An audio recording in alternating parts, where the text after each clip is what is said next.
안녕하세요. 대단한 부동산 꼰대들의 공기환입니다. 안녕하세요, 이상수입니다. 이 꼰대님. 네. 요즘에 이 꼰대님이 생방송에서 상담을 하는데 네. 그렇게 팬이 많더라고요. 아, 그런가요? 어우, 인기가 주가가 그냥 난리가 났어요. 앞으로 사인도 좀 해드릴까? 자, 최근에 우리가 상담을 하다 보면은 가장 큰 고민들이 뭐냐면은 최근에 부동산 가격이 너무 높은 게 아닌가, 많이 올랐다. 또 연일 뉴스에서 전세 가격이 뭐 106주 또 연속 올랐다, 매매 가격이 계속 오른다, 이런 뉴스가 나오잖아요. 맞습니다. 그러다 보니까 이제 부동산을 보유하고 계신 분들은 현재 부동산 가격이 너무 높아서 이제는 하락기로 접어든 게 아닌가라는 걱정을 하시고, 네. 또 집이 없는 분들은 내 집 마련은 요원한 게 아닌가라고 이제 걱정을 하시는 거예요. 맞습니다. 그래서 일단은 요번에 이제 그 상담 내용을 보게 되면은 네. 집 마련, 내 집 마련을 하신 분이야. 네네. 하신 분인데 그렇게 걱정이 많으세요. 맞아요. 저도 상담하면서 약간 이분이 걱정을 많이 하신다라는 거를 상담 방송 중에 제가 느꼈거든요. 아, 그래요? 예, 그 내용을 사연을 잠깐 제가 읽어드릴게요. 네네. 작년이 고점이라고 생각을 했지만 전세 사는 것보다는 낫다 싶어서 역세권에 있는 25평 아파트를 매수를 했습니다. 근데 그때도 비싸다라고 생각을 했는데도 불구하고 사고 난 이후에 2억이 더 올라간 거예요. 그러다 보니까 이제 다시 우리가 올라갈 땐 좋은데 또 떨어지는 것도 굉장히 두렵단 말이죠. 그렇습니다. 그러다 보니까 이분도 그게 제일 걱정이 되셨던 것 같아서 그렇군요. 제가 그걸 상담을 해드린 겁니다. 어떻게 대답했는지 정말 궁금합니다. 네, 한번 영상 보도록 하시죠. 서울에서 이 7억 정도 되는 주택을 갖고 계신 분들은 지금 팔면 큰일 나는 거예요. 이걸 지금 파시면 안 돼요. 한 두 가지 이유가 있는데요. 네. 하나는 우리 이제 7월달, 저번 달이죠. 7월달 넘어오면서 대출을 해주는 주택 규모가 6억 이하에 있는 주택들만 대출을 해줬거든요. 네. 근데 이제 9억 이하에 있는 주택들까지 대출을 해주기 시작했어요. 네. 그러면 어쨌든 여기 여건이 되시는 분들 같은 경우에는 그 전에는 여건이 되더라도 6억 이하 주택들밖에 안 되다 보니까 이 9억 이하에 있는 7억대, 8억대 주택을 못 샀을 거 아니에요. 네. 근데 9억대까지 대출을 해준다고 하니까 이제는 7, 8억대 있는 것들은 사람들이 많이 살 수가 있겠죠. 네. 그러면 이렇게 7, 8억대는 아무리 입지가 뭐 좋고 안 좋고 지금 그게 문제가 아니에요. 이거는 아예 생존의 문제야. 집이 없어요. 그러다 보니까 서울 안에서 이렇게 역세권을 끼고 있는 대단지 주변에 있다? 이런 7, 8억대 가격이 그냥 뛸 겁니다. 9억대 언저리까지 따라 올라가게 될 거예요. 상승 여력이 있다고 보시는 건가요? 이것만으로도 저는 있다고 생각을 해요. 그리고 또 하나, 우리 시청자분이 있는 데가 어디냐면 여기는 마곡이잖아요. 그 근처이긴 하죠. 그렇죠. 여기서 마곡지구까지는 뭐 한 정거장 아닌가요? 걸어서도 발산역. 가긴 가요. 네, 발산역이나 마곡역까지는 한 정거장 내지는 두 정거장이잖아요. 그렇죠? 네. 그러면 마곡지구라는 데가 아직 완성이 안 됐어요. 네. 아직 안 돼서 언제 완성이 되냐면 2025년도가 되면 이제 기업들이 전부 다 이제 입주를 완료를 합니다. 네. 그러면 현재 들어온 사람들보다 앞으로 6만에서 한 7만 정도는 더 들어오게 될 거거든요. 잘 봤습니다, 이건대님. 네, 어떻게 뭐 이해가 잘 되셨습니까? 충분한 대답은 아니고 이게 네. 이제 편집된 아주 압축본이다 보니까 네. 짧은 시간 안에 답변을 듣다 보니까 충분한 설명은 다 못 들은 건데 궁금한 게 있어요. 네. 그러면은 이분은 이제 보유를 하시라고 하셨잖아요. 네. 그럼 첫 번째가 우리 시청자 이제 이꼰대님이 대답해 준 게 대출이 이제 완화가 돼서 네. 가격이 오른다는 거잖아요. 네. 내용을 좀 간략하게 전과 후를 좀 설명을 좀 해주시면 좋을 것 같아요. 맞아요. 저희 히스토리를 말씀을 드리면 네.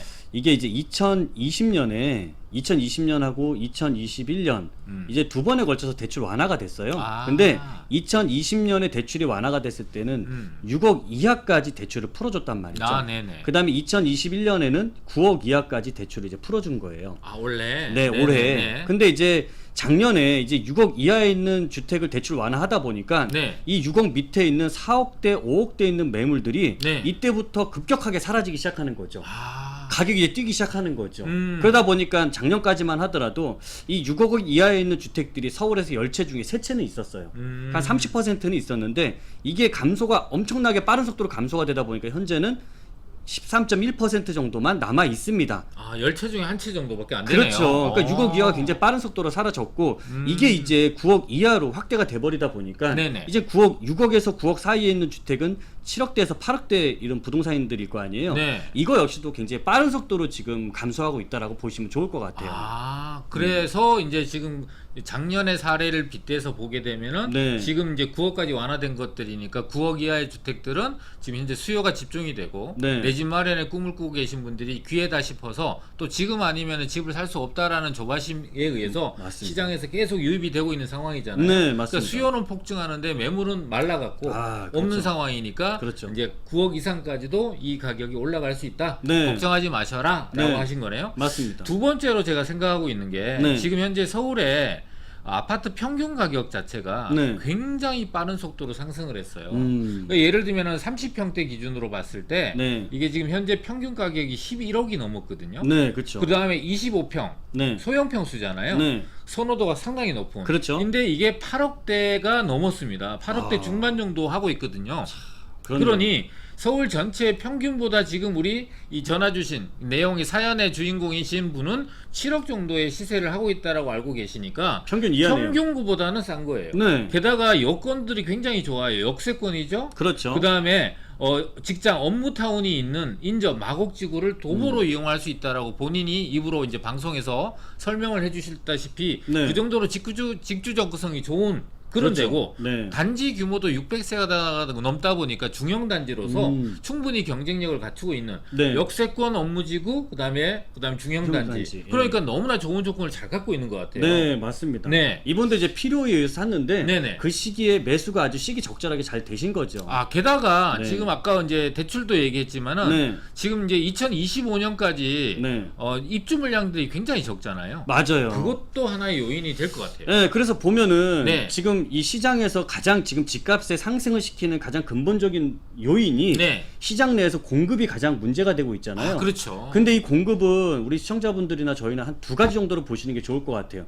신규의 공급이 있을 것이고 그다음에 기존 매물이 나와야지 또 돌아갈 수 있는 공급이 있을 수 있는데 네네. 신규 공급은 아시다시피 2025년까지 신규 입주 물량이 지속적으로 감소합니다. 맞아요. 그러다 보니까 이때까지는 대단히 물량이 나올 수가 없는 상태고 여기에 덧붙여서 이게 그러면 신규가 안 나오면 기존에 있는 다주택자들의 매물이라도 좀 나와줘야 되는데 그렇습니다. 최근에 이 양도소득세 중중가를 하고 있잖아요. 그렇습니다. 2주택자도 못 팔어, 3주택자도 못 팔어. 이러다 보니까 시장이 없는 상황에서 1주택자들도 이제는 팔고 나서 어디 갈 데가 없는 거죠.